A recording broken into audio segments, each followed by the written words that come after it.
आज तो परिस्थिति ये है कि टेलीविजन के माध्यम से, सिनेमा के माध्यम से हमारे नई पीढ़ी के चित्त को बहुत तेजी से दूषित किया जा रहा है, प्रदूषित किया जा रहा है। अभी एक नई फिल्म आई है, खूब चर्चा में है, आदि मानव। क्या है आदि मानव है कि आदि पुरुष है?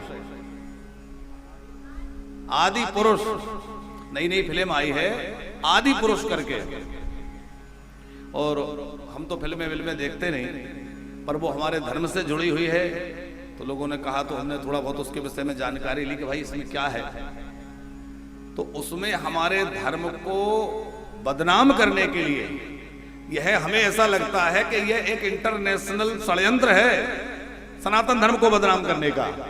हमारे धर्म को बदनाम करने के लिए हमारे आदर्श, हमारे प्रभु श्री राम को ऐसा दिखला दिया, हनुमान जी को ऐसा दिखला दिया। वो ऐसे डायलॉग बोल रहे हैं जैसे कोई फिल्मी व्यक्ति बोल रहा हो, ऊटपटांग तरीके से, पता नहीं क्या क्या भाषा का प्रयोग कर रहे हैं। हनुमान जी लंका में गए तो वो कह रहे हैं कोई तुम्हारी भुआ का बगीचा है, चले आए, निकल जाए यहां से। इस तरह के शब्दों का प्रयोग उसमें हुआ है। उनकी वेशभूषा, उनका पहनावा, उनका बोलचाल, वो सब हमारी संस्कृति से पूर्णतः विपरीत है।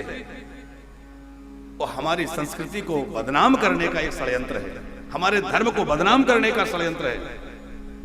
या तो अधिक टीआरपी पाने के लिए, अपने आप को ज्यादा धन की लोलुपता के कारण उन्होंने ऐसा किया, या धर्म को बदनाम करने के लिए किया।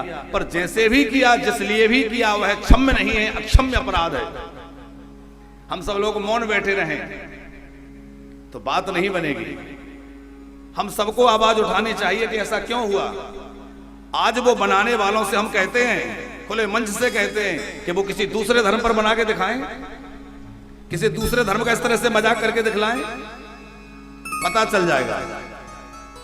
लेकिन सनातन धर्म में हम लोग कोई विरोध नहीं करते, कोई कुछ कहता नहीं है, जो मर्जी दिखला देते हैं। कभी कुछ दिखला दिया, कभी कुछ दिखला दिया, कभी राम जी को कुछ दिखला दिया, कभी जानकी जी का अपमान कर दिया, कभी हनुमान जी का,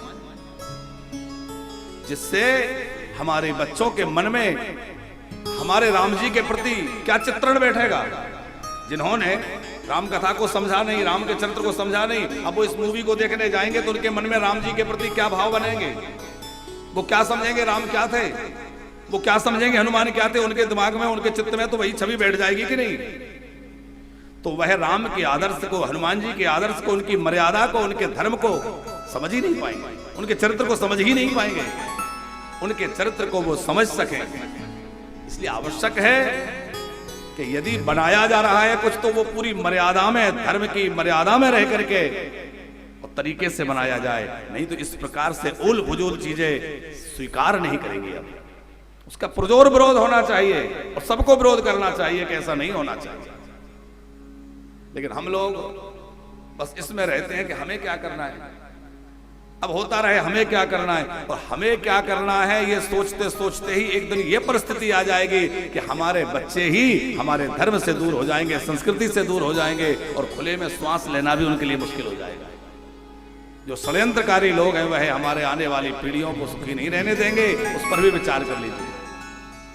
धर्म नष्ट होगा तो राष्ट्र नष्ट हो जाएगा, सब कुछ नष्ट हो जाएगा। इसलिए अपने धर्म की रक्षा सबका कर्तव्य है, सबका कर्तव्य है कि अपने धर्म की रक्षा करें। तो ये कथाएं वास्तव में भगवान का चरित्र क्या है, भगवान का आदर्श क्या है, भगवान की किस प्रकार की मर्यादा है, भगवान का जीवन कैसा रहा, राम जी ने क्या जीवन जिया, वो कथा ना हो तो ये तो सब बिगाड़ने के लिए बैठे हैं। और वो कथा ही तो है जो वास्तविक परिचय देगी। तो आज कथाओं की आवश्यकता, उपयोगिता बहुत आवश्यक हो गई, बहुत अनिवार्य हो गई है। इसलिए आज हम लोग कथा के लिए बैठे हैं और निरंतर कथा होना चाहिए, सबको कथा से जुड़ना चाहिए। खूब कथा कहें, खूब कथा सुने। कथा ही जीवन की व्यथा को मिटाती है।